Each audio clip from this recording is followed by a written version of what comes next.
Idukki Udumbanchola MLA. MM. മണിയുടെ സഹോദരൻ MM. ലംബോദരന്റെ സ്ഥാപനത്തിലെ കേന്ദ്ര GST വകുപ്പിന്റെ പരിശോധന പൂർത്തിയായി. ഇരുട്ടുകാലത്തെ ഹൈറേഞ്ച് സ്പൈസസിലായിരുന്നു പരിശോധന. ചില രേഖകൾ GST വകുപ്പ് പിടിച്ചെടുത്തു. ഈ രേഖകൾ പരിശോധിച്ച ശേഷം തുടർ നടപടികൾ ആലോചിക്കുമെന്ന് കേന്ദ്ര GST വിഭാഗം അറിഞ്ഞു. അതേസമയം സ്വാഭാവിക പരിശോധന മാത്രമെന്ന് എം.എം. ലംബോദരൻ പ്രതികരിച്ചു. വിഷ്ണു സുരേഷ് ചേരുന്നുണ്ട് വിശദാംശങ്ങളുമായി. വിഷ്ണു, അന്ന് രാവിലെ തുടങ്ങിയ പരിശോധനയാണ്, മണിക്കൂറുകൾ നീണ്ടു. എന്ത് വിഷയത്തിലാണ് അല്ലെങ്കിൽ എന്തിടപാടിലാണ് ഈ GST വകുപ്പിന്റെ പരിശോധന അല്ലെങ്കിൽ അവരുടെ സംശയങ്ങൾ? നികുതി വെട്ടിപ്പ് നടക്കുന്നതിന്റെ പരാതിയുടെ അടിസ്ഥാനത്തിലാണ് ലംബോദരന്റെ ഹൈറേഞ്ച് സ്പൈസസ് എന്ന് പറയുന്ന സ്ഥാപനത്തിൽ GST വകുപ്പിന്റെ പരിശോധന നടന്നത്. ഏകദേശം രാവിലെ 10 മണിയോടുകൂടി ആരംഭിച്ച പരിശോധന 11 മണിക്കൂറാണ് നീണ്ടത്. ഈ പരിശോധനക്കൊടുവിൽ ചില രേഖകൾ ഈ സ്ഥാപനത്തിൽ നിന്ന് GST വകുപ്പ് കൊണ്ടുപോയിട്ടുണ്ട്. ഈ രേഖകൾ പരിശോധിച്ച്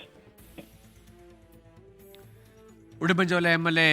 എം.എം. മണിയുടെ സഹോദരൻ എം.എം. ലംബോദരന്റെ സ്ഥാപനത്തിലാണ്, സുഗന്ധവ്യഞ്ജനങ്ങളൊക്കെ വിൽപ്പന നടത്തുന്നതുമായി ബന്ധപ്പെട്ട സ്ഥാപനത്തിലാണ് പരിശോധന നടന്നത്. കേന്ദ്ര GST വിഭാഗമാണ് നികുതി വെട്ടിപ്പ് എന്ന പരാതിയെ തുടർന്നുള്ള പരിശോധന നടത്തിയ ചില രേഖകൾ പിടിച്ചെടുത്തിട്ടുണ്ട്. അത് പരിശോധിച്ച ശേഷം തുടർ നടപടികൾ ആലോചിക്കുമെന്നതാണ് GST വിഭാഗം പറയുന്നത്. പക്ഷേ ലംബോദരൻ പറയുന്നു ഇതൊരു സ്വാഭാവിക പരിശോധന മാത്രമെന്ന്.